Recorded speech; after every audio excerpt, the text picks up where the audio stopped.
Στα μάτια δεν διάβασες καλά σήμερα και δεν ξέρεις πώς γίνεται ο πολλαπλασιασμός κλασμάτων. Για να δούμε αν μπορεί κάποιος συμμαθητής σου να σε βοηθήσει. Παιδιά, ποιος θα μας πει πόσο κάνει 2 τέταρτα επί 5 έβδομα? Όποιος βρει πρώτος το αποτέλεσμα να σηκώσει το χέρι του. Κύριε.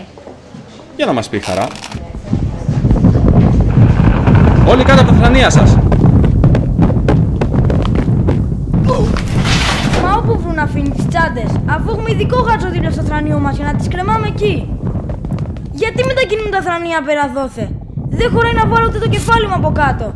Θα έπρεπε να είναι σημαδεμένη η θέση των θρανίων στο πάτωμα με μπογιά και κανείς να μην μπορεί να τα μετακινήσει σε άλλη θέση. Μου φαίνεται ότι δεν γίνεται τίποτα. Δεν θα τα καταφέρω να μπω κάτω από το θρανίο. Μάλλον πρέπει να το βάλω στα πόδια για να γλιτώσω. Πού βρέθηκε αυτό το πράγμα στα πόδια μου? Γιατί οι διάδρομοι δεν είναι ελεύθεροι? Λίγο ακόμα και θα σπάχα τα μούτρα μου.